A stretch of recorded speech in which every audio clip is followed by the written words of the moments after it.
Laquelle? Pourquoi? Où? Quand? Qui? Mesdames, Messieurs les membres du jury, cher public, bienvenue. Étudiante en 2e année de master, je suis mademoiselle Poitevin-Julie et je me tiens aujourd'hui devant vous afin de tenter de répondre à la question suivante. La curiosité est-elle un mauvais défaut? Malgré ma curiosité et ma détermination à vouloir trouver la réponse, je tiens à vous avertir que je n'ai pas réussi à me faire une opinion. La curiosité a de multiples définitions, positives, négatives. Rien qu'en regardant dans le dictionnaire Larousse, on peut d'ores et déjà affirmer que les rédacteurs ont été curieux à ce sujet. Quant à la formulation « mauvais défaut », qu'est-ce que cela veut bien dire? Ce pléonasme, recherché ou non par les rédactrices du sujet, n'est qu'une répétition, une simple redondance. Le défaut est une imperfection morale s'agissant de la curiosité. Quant au terme « mauvais », cela signifie être non conforme à la norme, qui est défavorable, se dit aussi d'un caractère, un état, pénible à supporter. La première définition de la curiosité est positive. Elle est définie comme la qualité d'une personne qui a le désir de connaître, de savoir. La curiosité est d'abord une jolie qualité. C'est l'envie d'apprendre. Comme exemple flagrant, pour nous, occidentaux, on peut citer Christophe Colomb.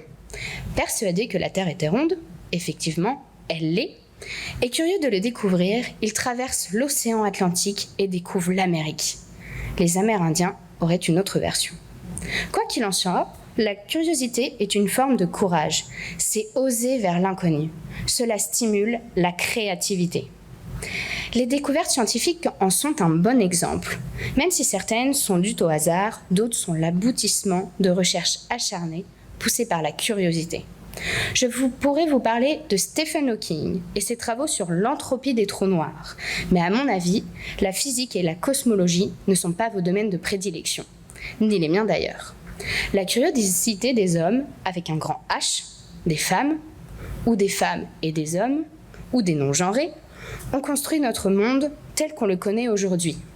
C'est la curiosité, celle des inventeurs, qui nous a donné ce que nous possédons. Si la curiosité était considérée comme un mauvais défaut, nous serions encore à l'âge de pierre, sans feu.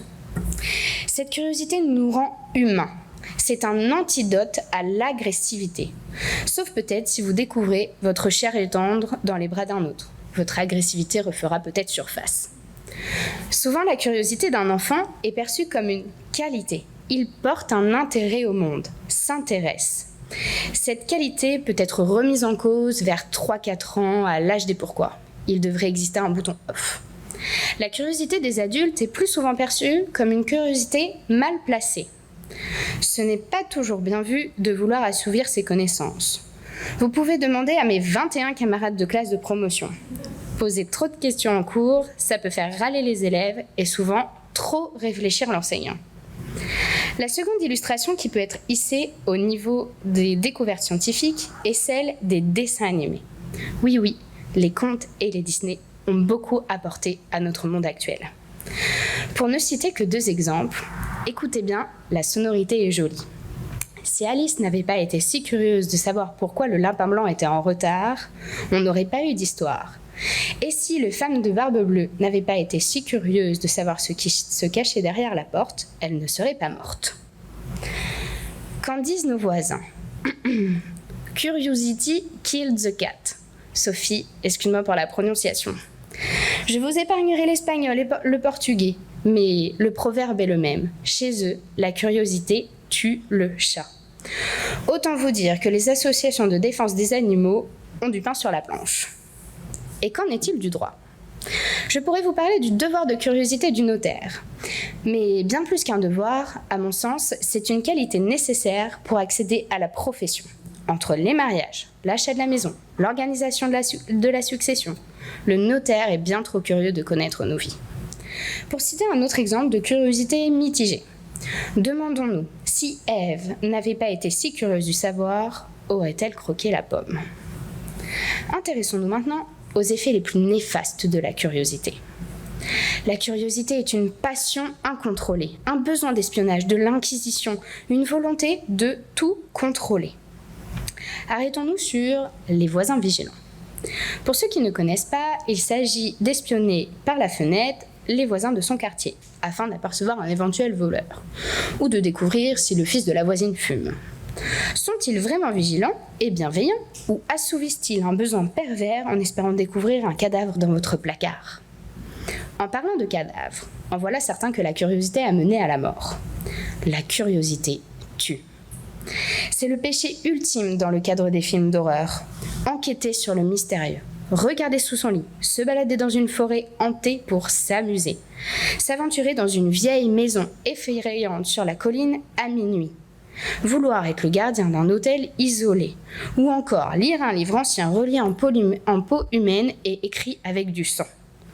Les regarder est une autre curiosité hors de ma portée. Quelle idée! Je vais revenir aux scientifiques afin que la boucle soit bouclée. S'agissant de notre célèbre chimiste Marie Curie, qui, poussée par la curiosité, découvre la radioactivité, notamment le polonium et le radium, mais qui décédera à la suite d'une exposition prolongée aux radiations. Pour reprendre les mots d'un célèbre dramaturge, la faiblesse humaine est d'avoir des curiosités d'apprendre ce que l'on ne voudrait pas savoir. Mais je finirai par ceci. Si pour vous, la curiosité est un vilain défaut, sachez que l'indifférence, quant à elle, est un défaut mortel.